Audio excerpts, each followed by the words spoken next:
Bonjour Magali. Bonjour Henri. Alors aujourd'hui, tu vas nous montrer, nous démontrer comment on peut surmonter une déception amoureuse, c'est ça? Exactement.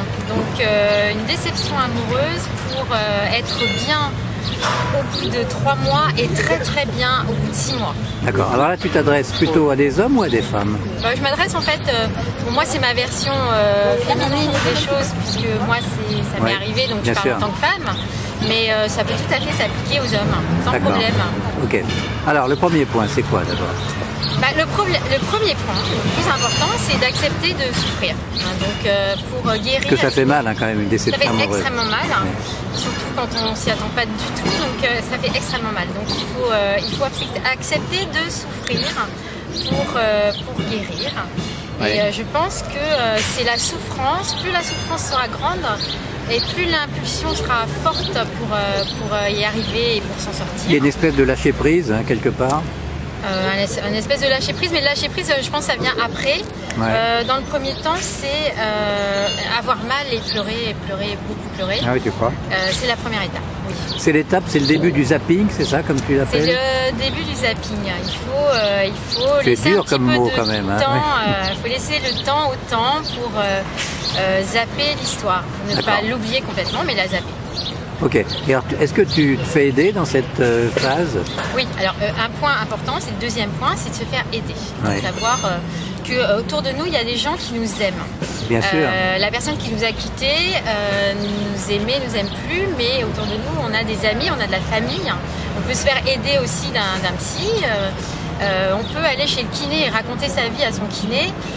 C'est pratique quand on se détend, là on parle, c'est ça? Exactement, il faut se sentir aimé et parler. Voilà, ça c'est un point extrêmement important pour la guérison. Bon, alors le troisième point maintenant.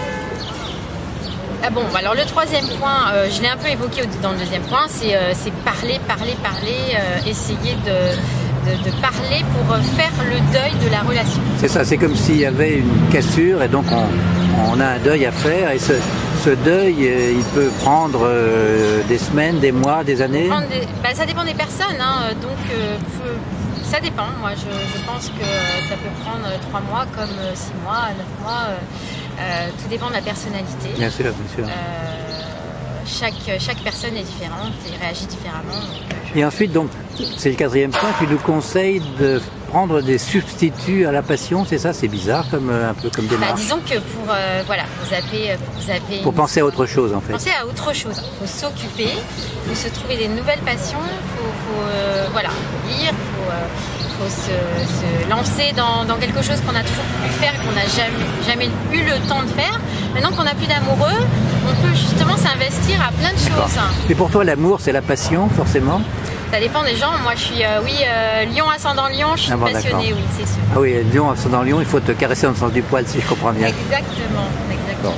Et donc, il faut aussi peut-être, à un moment donné, partir, changer d'environnement, c'est ça?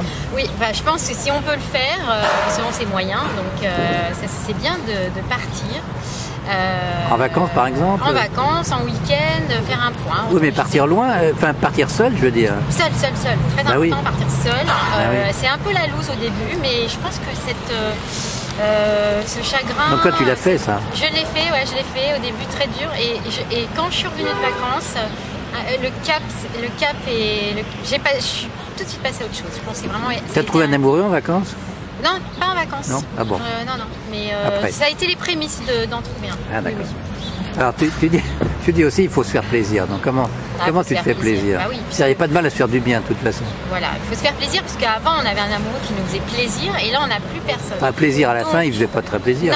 Non, mais pendant la relation, on avait quelqu'un qui s'occupait de nous, qui nous faisait plaisir. Donc. Et vice versa, tu t'occupais de lui aussi, j'espère. Oui. Non mais on donne, on reçoit, on donne. Donc il faut se faire plaisir, il faut se faire masser, il faut manger du chocolat, il faut aller faire plein de choses qui font plaisir. Ce que tu expliques, c'est qu'il faut grossir.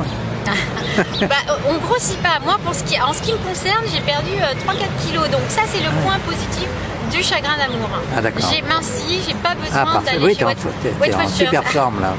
Tu parais, je dirais, 10 ans de moins que ton âge, mais d'ailleurs tu nous as montré comment on peut faire. Déjà je faisais 10 ans de moins, là bah oui, ça fait 20 ans. Oh là là, tu vas retourner en enfance là. Et dis-moi, alors tu fais chauffer la carte bleue aussi, si je comprends bien, dans cette période. Ah oui. Les achats compulsifs. Ouais, non mais ça c'est clair. Là je suis au rouge à la banque, c'est clair, ils m'appellent tous les jours. Bon, j'ai du mal avec mon découvert, mais c'est pas grave, l'argent c'est pas un gros problème. Après on pourra. Ouais, non, c'est pas très important. Bon, on va passer le message au banquier aussi. Il faut qu'il soit un peu compréhensif. Voilà, exactement. Bon, et quand ça c'est le point 7, on va, à un moment donné, quand tu as mangé ton chocolat, quand tu as fait ton deuil, etc., bon, il faut songer au remplacement de l'objet aimé. Donc comment ça se passe? Il faut le remplacer à l'identique? Justement, important, ne pas le remplacer. On ne le remplacera jamais. C'est une personne qui est une personne qu'on ne retrouvera jamais. Et on va en trouver une autre. Ce qui fait peur au début du chagrin d'amour, c'est justement se dire « Ah, lui, on ne le verra plus jamais. Voilà, un seul être vous manque et tout est dépeuplé. » Non, il y a plein de gens, là, j'en vois plein, là, autour de moi. Tu vois des amoureux potentiels? Des amoureux potentiels. Chaque histoire sera différente, chaque personne est différente. Et on ne sait jamais ce que sera demain, et l'histoire qu'on a vécue, la prochaine histoire sera peut-être encore plus belle. Voilà. Il faut y croire. Alors moi je dirais peut-être en conclusion de cette vidéo, c'est que il faut souffrir pour aimer ou aimer pour souffrir. Comment non, moi je suis pas d'accord. Je pense qu'il ne faut pas du tout souffrir pour aimer ou aimer pour souffrir. Je pense que une relation amoureuse ne doit pas être dans la souffrance. Par contre, effectivement, ça peut créer des dégâts qui sont difficiles à réparer, mais qui se réparent. Ah, tu vois, il y a des travaux là. On est dans la chapelle expiatoire de Louis XVI, alors c'est peut-être pour ça. Et donc, finalement, on va de rupture en rupture. C'est ça? Voilà, on va de rupture en rupture. Bon, j'espère que les périodes de bonheur sont les plus longues possibles. Oui, je l'espère aussi, je suis assez confiante et c'est bien parti. Ça va, j'ai la forme. Tu en as l'air là. Je suis très bien. Merci Magali, partenaire officiel des vidéos du succès. Yes. À bientôt. Au revoir. À bientôt.